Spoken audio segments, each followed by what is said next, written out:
चियाकी नाम की एक युवती थी। वह अपने बेडरूम में खेल रही थी जब उसने अपनी माँ को रसोई से बुलाते हुए सुना। वह नीचे की ओर भागा। चियाकी, यहाँ आओ, मुझे आपसे कुछ पूछना है, उसकी माँ ने कहा। यह क्या है? चियाकी ने पूछा। क्या आप जानते हैं कि मेहमानों के लिए बने केक किसने खाए? ओह नहीं, मुझे नहीं पता, चियाकी ने जवाब दिया। क्या तुमने केक खाया? उसकी माँ ने पूछा। नहीं माँ, मैंने नहीं किया, छोटी लड़की ने जवाब दिया। चियाकी घबराहट से अपने हाथ मरोड़ रही थी। चियाकी, मुझे पता है कि आप कब झूठ बोल रहे हैं, उसकी माँ ने कहा।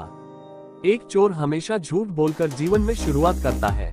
पुलिस हमेशा चोर को पकड़ती है और चोर को हमेशा सजा दी जाती है। क्या आप जानते हैं कि मैं चियाकी क्या कह रहा हूँ? चियाकी अब अपराध बोध सहन नहीं कर सकता था। वह रोने लगी। माँ, मुझे खेद है। वह चिल्लाए, मैंने केक खाया, मुझे खेद है। वहाँ रोना बंद करो, उसकी माँ ने अपना हाथ पकड़ते हुए कहा। मुझे गुस्सा आया क्योंकि आपने मुझसे झूठ बोला था। अब आपने सच कहा है, सब कुछ ठीक होने जा रहा है। मुझे झूठे पसंद नहीं है, इसलिए फिर कभी मुझसे झूठ मत बोलो, ठीक है? ठीक है, चियाकी ने कहा। हम दुकान पर जाएंगे और अधिक केक खरीदेंगे।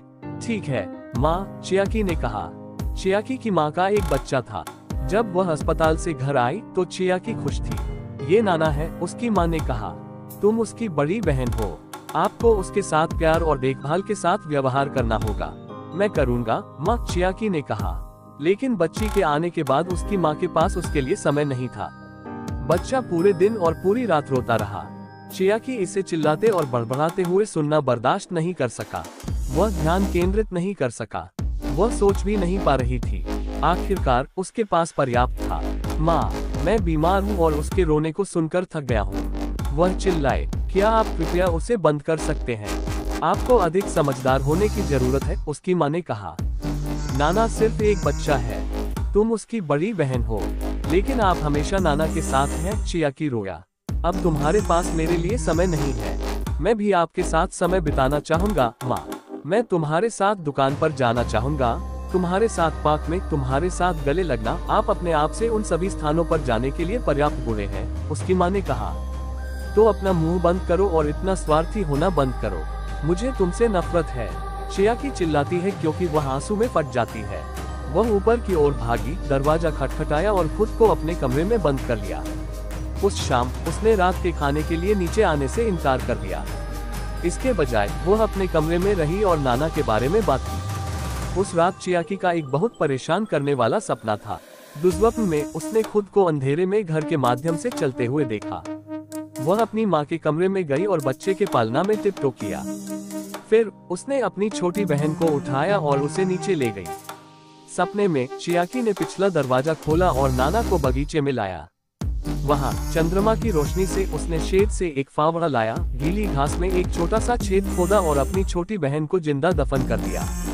सुबह जब वह उठी तो चियाकी हिल रही थी और पसीने से ढकी हुई थी। वह अपने पेट के लिए बीमार महसूस कर रहा था।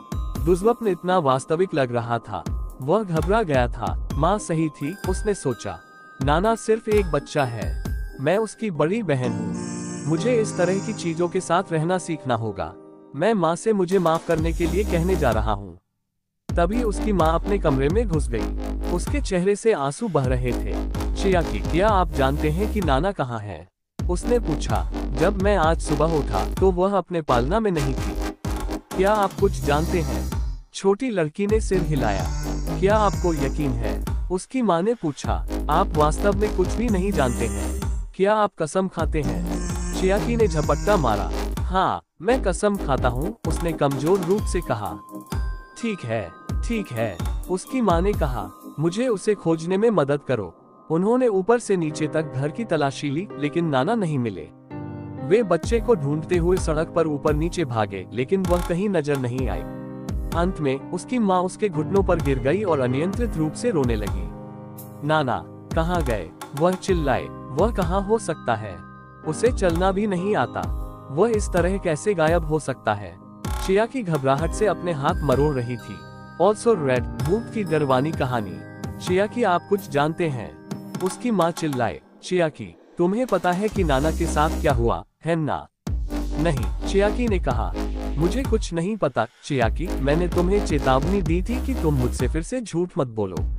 उसकी माँ चिल्लाए, मैं झूठ नहीं बोल रहा हूँ, चियाकी बड़बड़ाया। मुझे पता है कि आप कब झूठ बोल रहे हैं। उसकी माँ चिल्लाए, मुझे बताओ, वह कहाँ है, नाना कहाँ है। चियाकी अब अपराध बोध सहन नहीं कर सकता था। उसने खिड़की से बाहर देखा और बगीचे में पृथ्वी के एक छोटे से टीले की ओर इशारा किया। नहीं, उसकी माँ चिल्लाए, प्रिय भगवान, नहीं, ये सच नहीं हो सकता।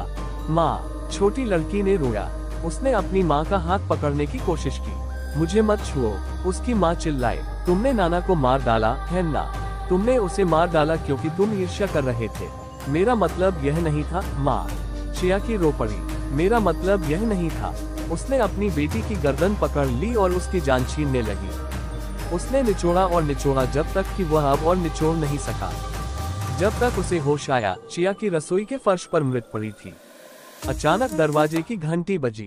माँ ने उसके पैरों पर खड़े होकर इसका जवाब दिया। जब उसने दरवाजा खोला तो देखा कि उसका पड़ोसी बाहर खड़ा है। उन्होंने नाना को गोद में उठा रखा था। उन्होंने कहा, हमने उसे बाहर रेंगते हुए पाया।